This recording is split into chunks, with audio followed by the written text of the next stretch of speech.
My phone rang at 7:30 in the morning on the 24th of February. The dialer was my American friend from my high school days in the US. He was the last person I expected to call, especially at 7:30 in the morning. I knew immediately that the war has actually broken out. The beginning of the war did not surprise me. In fact, it's long overdue. What surprised me was the fact that he knew nothing about the suffering that the Russian Ukrainians had endured over the past 8 years. Let me get something straight. NATO promised that they wouldn't move an inch to the east. That was a lie. And now we are surrounded by an aggressive military alliance. NATO gladly bombed Yugoslavia under the pretenses of a potential genocide. Did they bomb just military installations? No. NATO destroyed schools, hospitals, bridges, cultural monuments, private businesses, and industrial plants. Did you forget about that?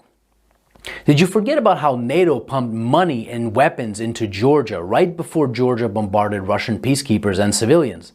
Of course you did. Because your media doesn't want you to know. Did you forget how yet another territory was ripped away from Serbia? Do you not remember Kosovo? Did you protest then? I bet you didn't, and I bet you didn't even care. Did you forget the invasion of Libya? If you're in Europe, you can't forget. Thousands of migrants are your daily reminder of what your governments did to that country. Did you protest the illegal invasion of Syria by Turkey and the US? I bet you didn't. Do you care about Saudi Arabia starving Yemen? I bet you don't. Do you care, or did you care, about the illegal invasion of Iraq and Afghanistan under false pretenses?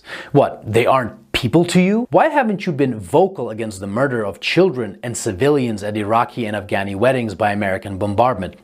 Ah, that's right. They're brown people. They're probably worth less to you.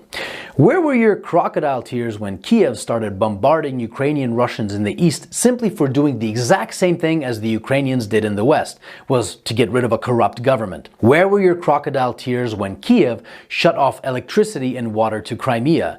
Where was your save the Ukrainian people when 48 civilian anti-Maidan Ukrainian protesters were rounded into a Union trade house and burned alive whilst those who tried to escape the fiery hell were beaten and shot? Do you by any chance know who the Madonna of Gorlovka is? Do you know what the Alley of Angels memorial is? Let me give you a hint. People engraved into that memorial aren't alive and they are not adults. Did you shed even one digital virtue signaling tear when the children at the children's beach in Zagreb were purposefully bombed by the Ukrainian military using illegal cluster bombs? I bet you didn't. But that's okay. How would you? Your mainstream media keeps you in the dark. For 8 years, the US and its allies have been pumping billions of dollars worth of lethal weapons into Ukraine.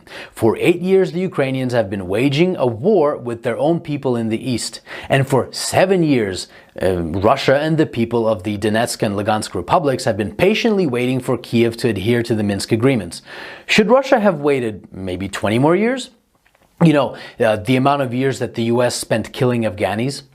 So whilst leaders like Boris Johnson, Joe Biden, Emmanuel Macron, Olaf Scholz and Ursula von der Leyen have been virtue signaling about the poor Ukrainians, they have been robbing the Ukrainians of their dignity, making their economy run on loans from the IMF, and basically robbing them of their future. And Russia is to blame when we were their primary trading partner? The West pushed Russia into a corner.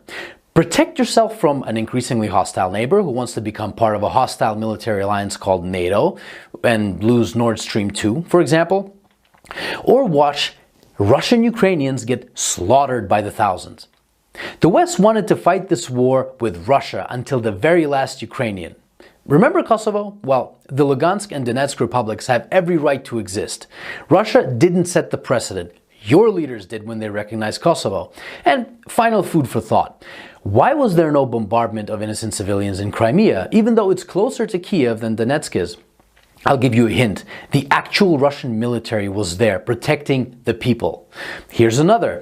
The Ukrainian army has been fighting this invisible Russian army for 8 years now in the east, according to your mainstream media.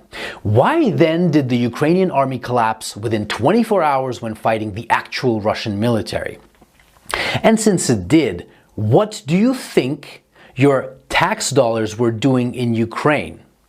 That's right. Your tax dollars were used by Ukrainians in the West to kill Ukrainians in the East, and you didn't give a flying f***. So if you haven't been following this conflict from day one and now you put the blue and yellow flag on your photo, wipe away your crocodile tears, please, and find out why your governments have been supporting those who have made a Nazi criminal, Stepan Bandera, their national war hero.